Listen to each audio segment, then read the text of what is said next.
Всем привет!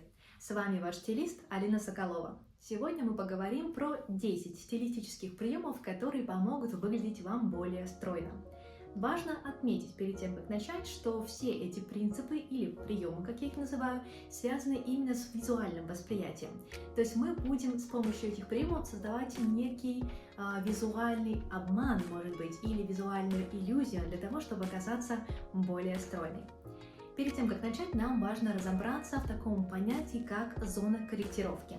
Зона корректировки – это часть вашего тела, которая требует корректировки. Да, все логично. Это могут быть, например, слишком широкие плечи, небольшая грудь, плотный животик, широкие бедра и так далее. То есть различные части вашего тела, которые в вашем понимании кажутся несовершенствами. Ну что ж, начнем. Первый прием – это Total Look или создание вертикали. Total Look – это, как правило, когда ваша одежда собрана из одинакового цвета и, как правило, материала, либо же, может быть, нескольких оттенков одного цвета. То есть, создавая такие цветовые ансамбли, мы формируем вертикальную линию, которую визуально будет гораздо легче воспринимать, и, соответственно, она будет удлинять ваш силуэт. Одинаковый цвет или, может быть, даже одинаковый принт от верха до низа помогает глазу воспринимать фигуру как одну сплошную вертикаль, что создает эффект стройности и удлинения. Вы, конечно, можете сказать: а что так скучно? Но такой образ вы можете легко разнообразить некоторыми аксессуарами, но это уже тема для другого видео. Второй прием – это выбор материалов, из которых сшита ваша одежда. Здесь мы выбираем более плотные или струящиеся ткани. Примерами плотных тканей может быть жаккард, плотный лен, плотный хлопок, это может быть кожа, это может быть хороший качественный деним. Если мы говорим про струящиеся ткани, то, конечно же, здесь мы говорим про шелк, здесь мы говорим про атлас, про жоржет и крепдишин. Выбирайте ткани, которые обладают плотностью и способны красиво спадать, не обтягивая и не растягиваясь по вашей фигуре. Такие материалы идеально подходят для создания как раз-таки стройного образа и силуэта, к которому мы и стремимся. Но, конечно же, важно понимать, что большую роль играет и фасон. Представьте себе, вы купили атласное платье, но в итоге оно вас обтягивает как колбаску, и, естественно, никакой атлас здесь нам уже не поможет. Поэтому идеальная формула для красивого стройного силуэта – это и фасон, и ткань. Третий прием – это отсутствие деформации ткани в зонах коррекции.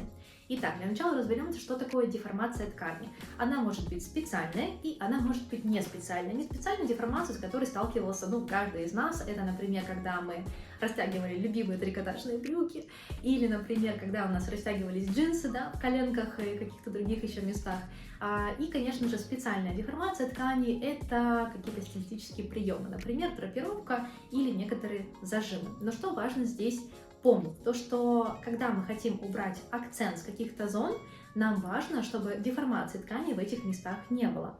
Ткань должна сидеть свободно, не прилегая и не создавая некого эффекта напряжения. Потому что если все-таки нас где-то что-то будет обтягивать и будет создаваться напряжение визуальное, и физическое тоже в ткани, то будет вообще казаться, что эта вещь вам мала, соответственно, привлекая еще больше нежелательного внимания. Прием номер 4 – это игра с многослойностью. Обожаю многослойность. Итак, многослойность – это тренд 2024 года, поэтому используйте на полную катушку, пока возможно. Итак, представьте, что, например, вы надеваете костюм-двойку из жилета и длинных брюк в пол, клеш, и сверху надеваете двубортное пальто. Соответственно, визуально для глаза то, что находится в пределах пальто, давайте так назовем, если, естественно, оно расстегнуто, будет отрезаться, а то, что находится внутри, то есть внутренняя часть, где видно как раз-таки ваш костюм-двойку, будет для глаза и для восприятия считаться вашей фигурой. То есть по факту вы отрезаете бока и оставляете только центры. И вуаля, вы оставляете к визуальному восприятию только 2/3 вашей фигуры. Отличный способ, чтобы можно было сбросить визуально несколько килограмм. Пятый прием, на мой взгляд, самый логичный, и притом он сопряжен со всеми остальными приемами, про которые мы уже проговорили и еще поговорим. Это то, что мы убираем акценты с зон корректировки. Да, все так просто. Давайте поговорим немножко на примерах. Если у вас крупная шея, не нужно весить громоздкие, яркие, крупные украшения, потому что Так или иначе, в любом случае, взгляд прохожих или с кем вы будете встречаться, он обязательно упадет на яркую деталь в вашем образе, даже если вы полностью вся одета как что-то яркое и интересное. В любом случае. Или, например, если у вас широкие бедра, и вы акцентируете еще их принтами, или дополнительными цветами, или аксессуарами, то, конечно же, на ваши бедра будут обращать внимание. Но если это ваша цель, то как вы делаете? Остальные 5 приемов вы можете найти во второй части этого видео. Просто кликните в правый верхний угол.